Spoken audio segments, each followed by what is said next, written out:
अस्सलाम दोस्तों, मैं हूं कमरान। आज से मैं शुरू कर रहा हूं अडोब फोटोशॉप बिगनर क्लासेस। ये उन लोगों के लिए जिन्हें अडोब फोटोशॉप बिल्कुल नहीं आता। इसका ये मतलब नहीं कि जिनको फ़ोटोशॉप आता है वो मेरी वीडियोस ना देखें, ज़रूर देखें। उम्मीद करता हूं कि जब वो मेरी वीडियोस देखेंगे तो इंशाअल्लाह उन्हें सीखने को कुछ ना कुछ नया ज़रूर मिलेगा।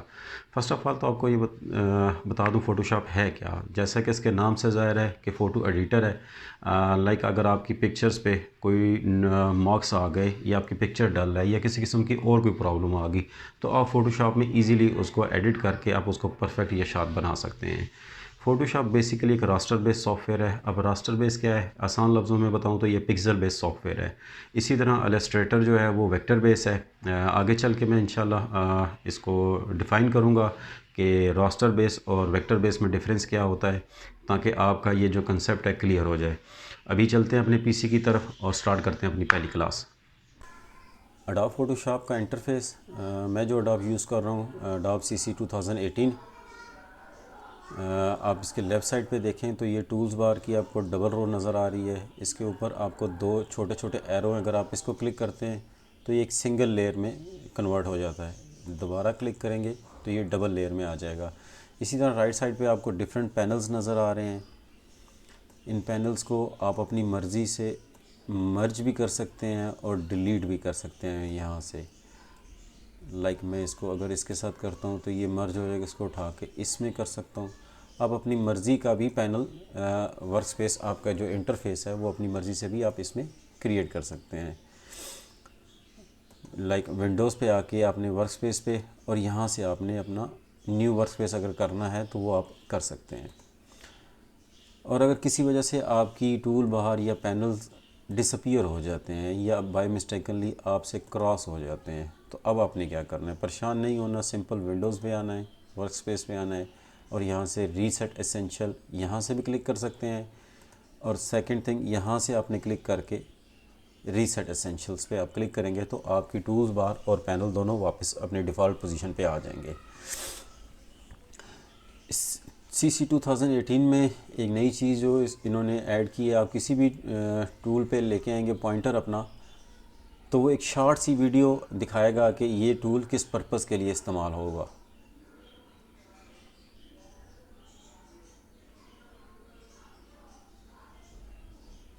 इसी तरह मैं इस पे लेके आता हूँ।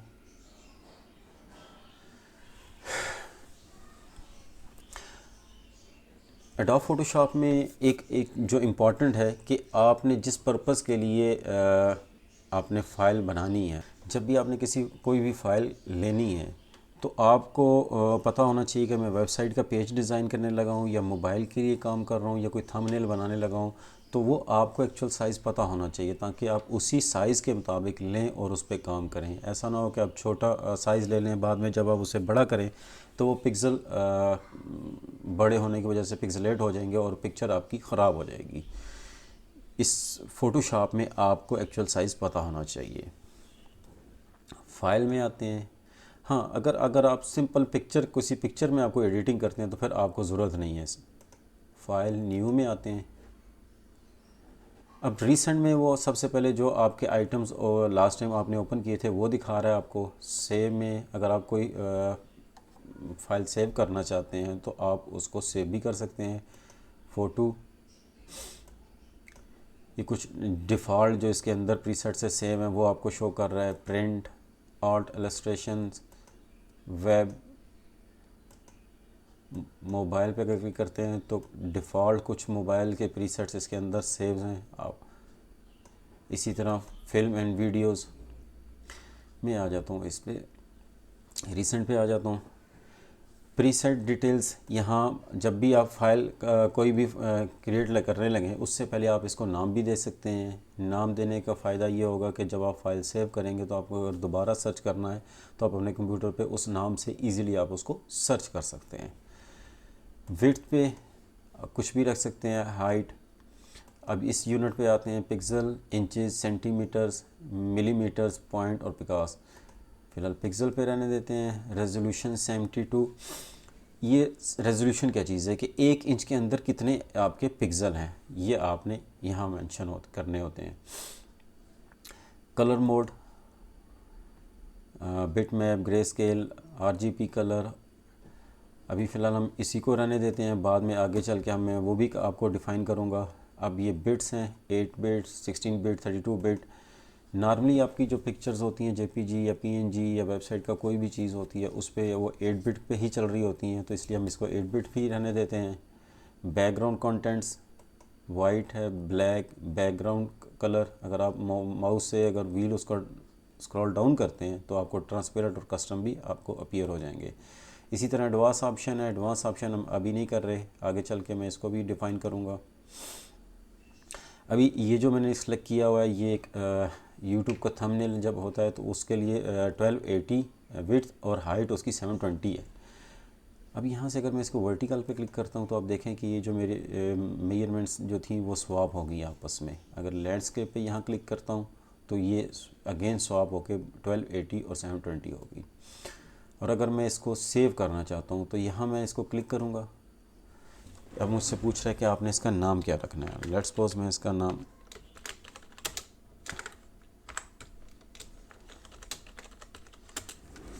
और इसको सेव कर देता हूँ। अब आप यहाँ देखिए ये सेव के अंदर मेरी ये फ़ाइल अपीयर होगी। अब जब कभी भी मुझे दोबारा थंबनेल के लिए चाहिए तो मैं जस्ट इस पर क्लिक करूँगा तो मेरी ये फ़ाइल ओपन हो जाएगी। मुझे दोबारा से कोई मेजरमेंट करने की या देने की ज़रूरत नहीं पड़ेगी। डबल क्लिक करते हैं, इस फाइल को ओपन करते हैं। अब आपके सामने मेरा 1280x720 कैनवस ओपन हो चुका है। अब कैनवस जो मैंने अभी वर्ड यूज़ किया है क्या चीज़ है, बेसिकली ये कैनवस ही है कि जो हमारा वर्किंग एरिया है। इलस्ट्रेटर में हम इसको आर्ट बोर्ड कहते थे। अब आर्ट बोर्ड कैसे, इसमें भी CC 2018 में भी अब आर्ट बोर्ड यूज़ कर सकते हैं। फाइल में आ जाएं, न्यू में आ जाएं। अगर मैं इसी सेव पे आता हूँ, मैं इसको सिलेक्ट करके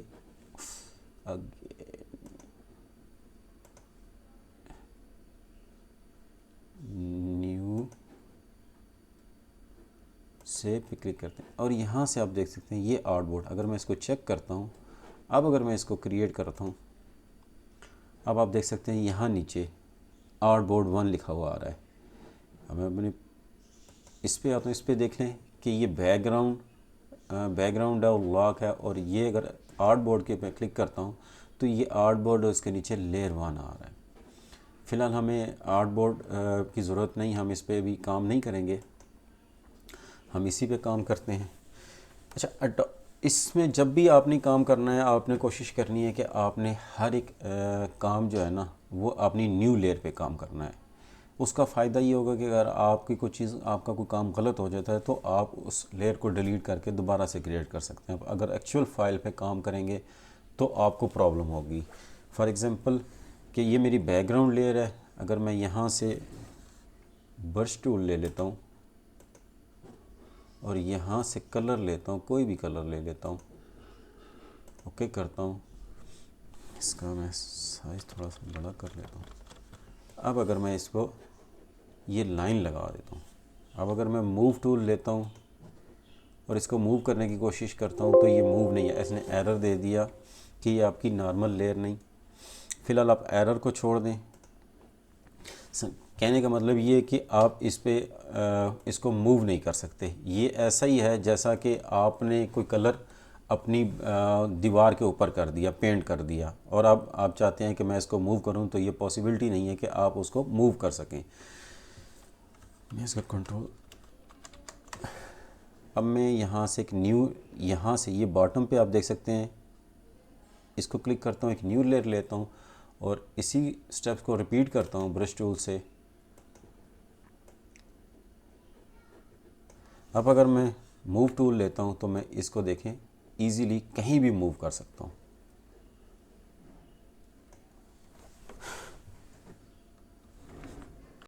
अब इसमें अगर आपने ज़ूम इन ज़ूम आउट करना है तो कैसे करना है, कंट्रोल प्रेस करके अगर आप प्लस की दबाते हैं तो ये ज़ूम इन होना शुरू हो जाएगा। अगर कंट्रोल माइनस प्रेस करते हैं तो ये ज़ूम आउट होना शुरू हो जाएगा। और अगर आप ऑल्ट के साथ माउस व्हील का यूज़ करते हैं तो तब भी आप उसको अगर अप साइड पे करते हैं तो ये ज़ूम इन होना शुरू हो जाएगा, और ऑल्ट माउस जो उसका व्हील है उसको डाउन करते हैं तो ये ज़ूम आउट होना शुरू हो जाएगा। अभी ये जो मेरी फ़ाइल आपको नज़र आ रही है ये आपको 53.7 इसका है। जब भी आपने काम करना है, काम करने के बाद आपने उसको देखना है तो आपने उसको 100% करके चेक करना है कि जो आपने काम किया वो क्लियर आ रहा है कि नहीं है, उसमें शार्पनेस है। तो ये मैंने Ctrl+1 को प्रेस किया तो ये 100% पे आ गया। अब जो मेरा काम है वो मैं इस साइज़ पे चेक करूँगा तो मुझे पता चल जाएगा कि जो मेरा काम है वो एक्यूरेट है या नहीं है। अगर उसमें कोई फॉल्ट है तो मैं उसको ठीक कर सकता हूँ। और अगर आप इसको मज़ीद जूम करेंगे तो फिर डेफिनेटली उसके पिक्सेलेट जो होंगे वो ख़राब हो जाएंगे, क्योंकि वो एक लिमिट तक होते हैं। तो आपने वरी नहीं करना। आपने जब भी काम चेक करना है तो आपने 100% पे रख के अपना काम चेक करना है। लाइक Ctrl+1 पे यहाँ पे रख के जो आपको कलर नज़र आ रहे हैं ब्लैक एंड वाइट, ब्लैक आपका फोरग्राउंड कलर है और वाइट आपका बैकग्राउंड कलर है। पॉइंटर मेरा इस पर लाता हूँ तो ये फोरग्राउंड कलर को नहीं शो कर रहा। एनीवे, अगर आप यहाँ से इस बैकग्राउंड कलर को चेंज कर देते हैं और अगर ये जो एरोज़ हैं अगर आप इसको क्लिक करते हैं तो ये स्वैप हो जाएंगे, ब्लू ऊपर हो जाएगा, ब्लैक नीचे हो जाएगा। और आप वापस अपनी डिफ़ॉल्ट पोजीशन पे लेके आना चाहते हैं तो यहाँ सिंपल क्लिक करेंगे तो ये ब्लैक एंड वाइट हो जाएंगे। अब अगर मैं एक नई लेयर लेके मैं आपको सिर्फ दिखाना चाहता हूँ, मैं एक मार्की टूल से एक एरिया सेलेक्ट करता हूँ। ये मेरा सिलेक्शन एरिया हो गया और इसके अंदर अगर मैं कलर फिल करना चाहता हूँ कोई भी, एक तरीका तो ये है कि ये मैं बकेट से यहाँ से पेंट बकेट लेके तो यहाँ से यूँ ड्रॉप कर दूँ, ये भी हो सकता है। और अगर मैं शॉर्टकट कीज़ यूज़ करना चाहता हूँ तो सिंपल Alt+बैक दबाऊँगा तो ये मेरा फोरग्राउंड कलर हो जाएगा। और अगर मैं Ctrl+बैक दबाऊँगा तो ये मेरा बैकग्राउंड कलर इसमें आ जाएगा। ये मेरा सिलेक्शन एरिया इस वजह से ये इसके अंदर हो रहा है। और अगर मैं यहाँ से सिंपल अब अगर मैं Alt+बैक करूँगा तो ये मेरी पूरी लेयर ब्लैक हो जाएगी और Ctrl+बैक करूँगा तो पूरी लेयर मेरी ब्लू हो जाएगी।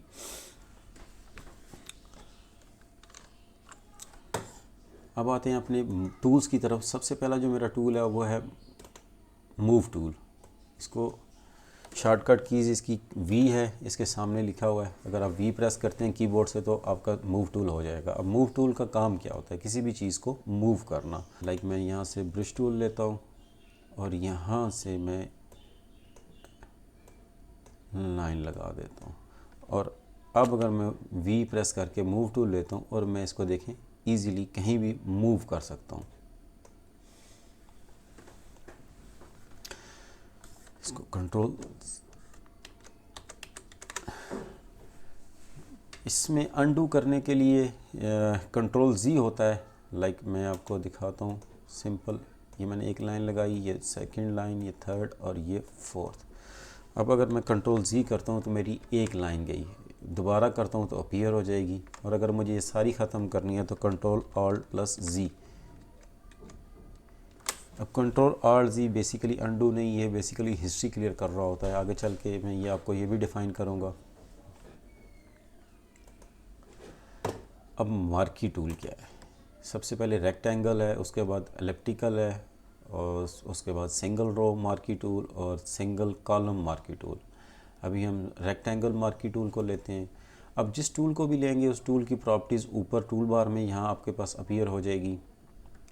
अभी सबसे पहले आप जब देखें मैंने ये वाला लिया रेक्टेंगल, ये मैंने सिलेक्शन की। अब ये आप यूँ भी कह सकते हैं कि मैंने एक एरिया सेलेक्ट किया या उस एरिया में जितने पिक्सेल्स थे मैंने उन को सिलेक्ट कर लिया। अब अगर मैं न्यू एक सिलेक्शन लेता हूँ तो मेरी पुरानी वाली सिलेक्शन ख़त्म हो जाएगी। अब अगर मैं नेक्स्ट टैब को क्लिक करता हूँ, add selection, add to selection, इसका मतलब क्या है कि मेरी पुरानी वाली भी सिलेक्शन रहेगी। और अगर मैं नेक्स्ट टैब को क्लिक करता हूँ, इसका सब्ट्रैक्ट फ्रॉम सिलेक्शन, अगर मैं इसको क्लिक करता हूँ तो जितनी में ये इसको में से माइनस कर देगा, यानी उसमें से डिलीट कर देगा। जो सिलेक्शन में जिसके ऊपर करूँगा वो पुरानी में से डिलीट करता जाएगा। इसी तरह नेक्स्ट टैब का अगर क्लिक करेंगे, ये इंटरसेक्ट विद सिलेक्शन कि मैंने लेट्स सपोज ये किया। अब इन दोनों में से जो कॉमन होगी वो रहेगी, बाकी ख़त्म हो जाएंगी। यहाँ से लेके मैं यहाँ करता हूँ, ये कॉमन वाली रहेगी, बाकी ख़त्म हो जाएगी। और अगर इस टूल में आप देखें, इनको मैं ओवरलैप भी कर सकता हूँ, सेंटर से करता हूँ ताकि आपको समझ आ जाए ये। और अगर मैं यूँ करता हूँ तो ओवरलैप हो जाएगी। यहाँ तक तो उम्मीद करता हूँ आपको समझ आ गई होगी। आप जब इलेक्ट्रिकल मार्की टूल सेलेक्ट करते हैं तो यहाँ एक ऑप्शन अपीयर होती है एंटी एलियस। अब ये एंटी एलियस क्या चीज़ है? अब यहाँ मैं एक सर्कल ड्रा करके आपको दिखाता हूँ, और इसमें मैंने ब्लैक कलर कर दिया ऑल्ट प्लस बैक स्पेस से। अब अगर मैं इसको जूम करता हूँ,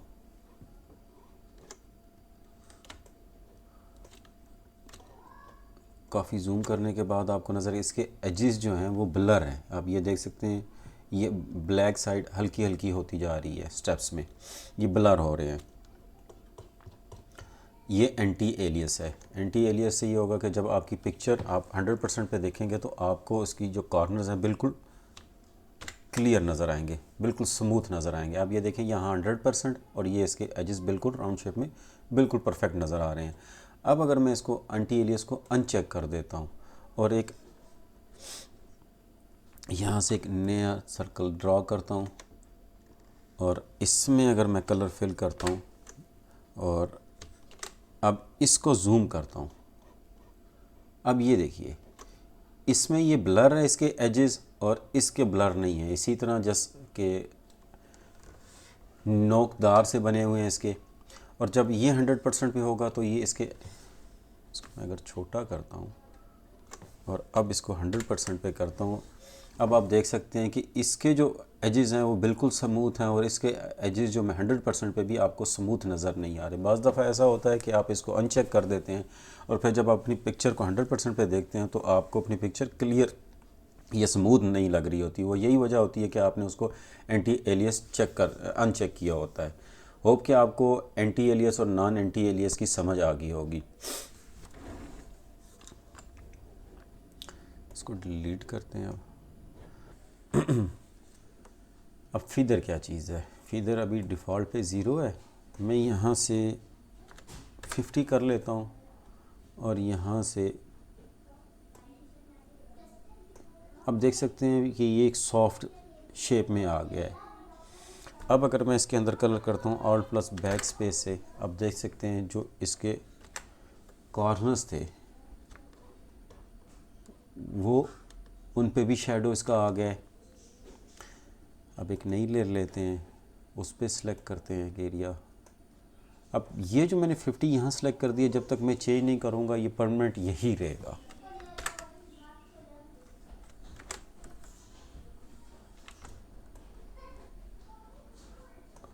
बेहतर ये है कि आप इस फीदर को यहाँ से 0 कर दें, और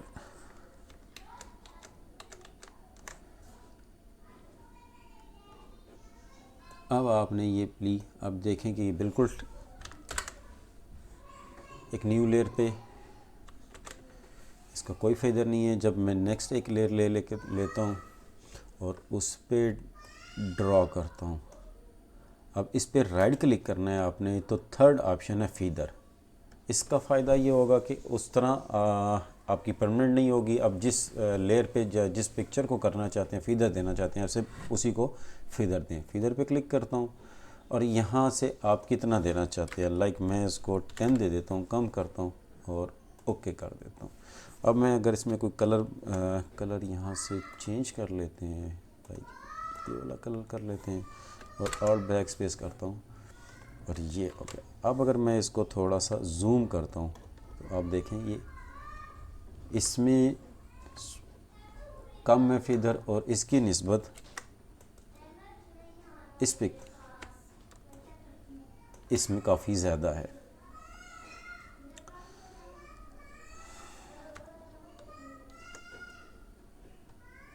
अब अगर मैं इसी लेयर के ऊपर रख के लाइक मैं एक और सिलेक्शन कर लेता हूँ,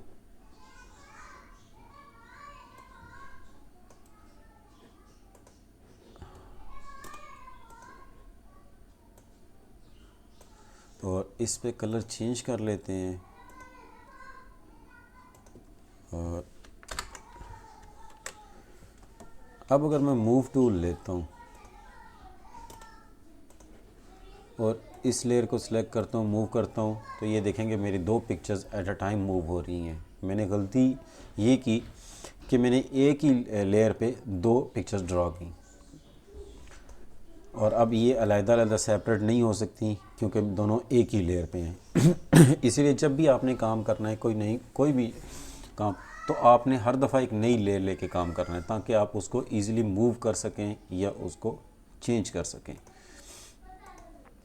अब मैं अगर सेकंड लेयर पे सिलेक्ट करता हूँ तो अब देखें कि मैं उसको ईज़िली मूव कर सकता हूँ। सिंगल लेयर है, सिंगल मेरी वो कलर जो उसको मैं ईज़िली मूव कर सकता हूँ। इसी तरह लेयर 1 पे अगर मैं करता हूँ तो ये ब्लैक जो है मैं इसको ईज़िली मूव करूँगा और लेयर 3 पे क्योंकि मैंने डबल काम किया हुआ है तो वो दोनों इकट्ठी मूव होगी। अब ये अलहदा नहीं हो सकती। इसके लिए यही है कि या मैं दोबारा से ड्रा करूँ या इस लेयर को डिलीट कर दूँ।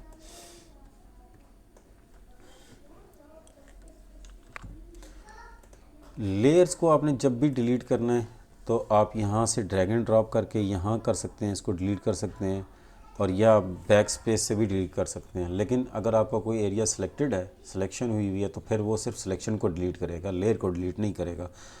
अभी मैं सिर्फ बैक स्पेस दबा दूँ तो मेरी लेयर डिलीट हो रही हैं।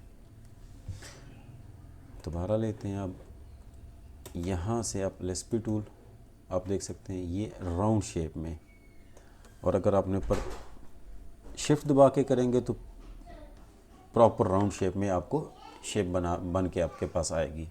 आप इसको ओवल शेप में बनाना चाहते हैं तो ओवल शेप में भी बना सकते हैं।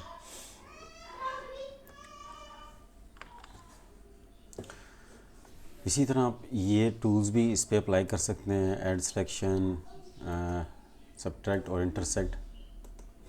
इसके बाद आता है कि स्टाइल, इसका भी नॉर्मल है। आप फिक्स रेशो करेंगे, विड्थ 1 और हाइट 1 आप अगर आप करते हैं, मैं ये वाला ले लेता हूँ।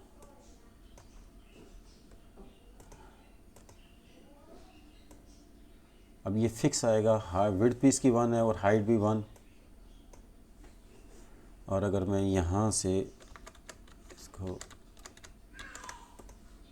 फिक्स साइज़ पे ले जाता हूँ तो ये विड्थ इसकी 64 पिक्सल और हाइट भी 64।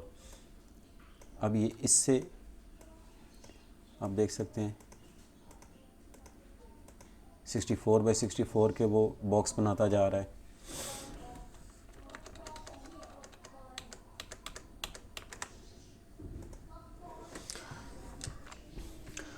अब अगर आप इस सिलेक्शन एरिया पे राइट क्लिक करते हैं तो इस सेलेक्ट इन्वर्स क्या चीज़ है। सेलेक्ट इन्वर्स ये है कि आप इसको क्लिक करते हैं और अब अगर मैं background alt plus back space दबाता हूँ तो आप देख सकते हैं वो जो मेरा सिलेक्टेड एरिया उससे आउटर जितना भी था वो सारा उसने कलर फिल कर दिया। और इसी तरह अगर राइट क्लिक करते हैं तो डी सेलेक्ट, जो आपका सिलेक्टेड एरिया उसको डी सेलेक्ट करना,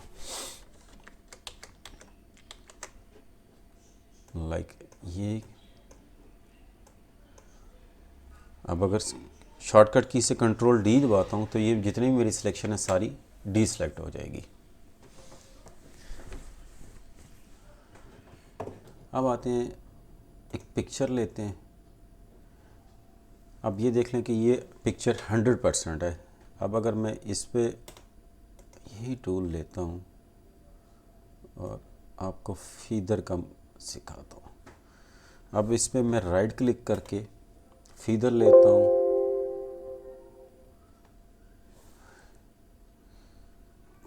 इसको ओके कर देता हूँ और इसको कंट्रोल शिफ्ट आई करता हूँ, जो इन्वर्स है सेलेक्ट इन्वर्स। और अब इसका बैकग्राउंड कलर अगर मैं चेंज करता हूँ, अब देख सकते हैं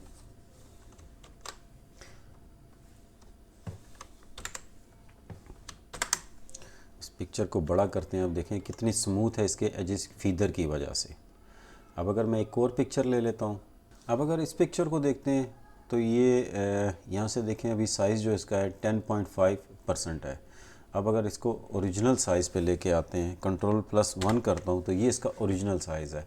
और अगर आप इसकी पिक्सल देखना चाहते हैं Ctrl+Alt+I दबाएंगे तो इमेज साइज़ आ जाएगा। आप इसका डायमेंशन साइज़ देख लें 5504 मल्टीप्लाई बाई 8256, काफ़ी बड़ी पिक्चर है।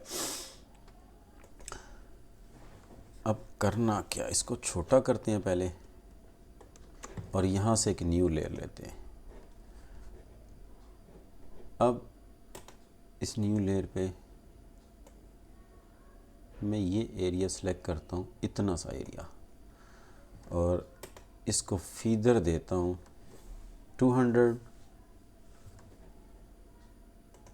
और Ctrl+Shift+I करके सेलेक्ट इन्वर्स करता हूँ और कंट्रोल बैक स्पेस प्रेस करता हूँ।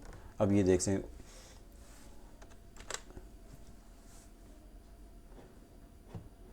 इसको फीदर की वजह से, अगर मैं इसको अनचेक करता हूँ, ये मेरी ओरिजिनल पिक्चर और ये मेरी फीदर के साथ। होप आपको समझ आ गया होगा कि फीदर कैसे लगाना है और क्या इसका पर्पस क्या होता है। ये मेरी वीडियो काफ़ी लेंथी हो चुकी है। अब ये मेरी लेयर 1, अगर मैं इसको ऑफ़ करता हूँ, ये एक्चुअल है। ये काम मैं इसी बैकग्राउंड लेयर पे भी कर सकता था, लेकिन उससे होता क्या कि एक दफ़ा मेरी पिक्चर मैं आपको करके दिखाता हूँ। मैं इसी पे करता हूँ और इसी पे फीदर दे देता हूँ और Ctrl+Shift+I करके मैं alt back space black colour कर देता हूँ। अब अगर मैं इसको सेव कर देता हूँ, सेव करके मैं इसको इस फाइल को क्लोज़ कर देता हूँ, दोबारा जब करूँगा तो मेरी ये फ़ाइल इसी पर्पज़ पे रहे, इसी कंडीशन पे रहेगी और इसको वापस मैं अपनी ओरिजिनल कंडीशन पे नहीं ला सकता।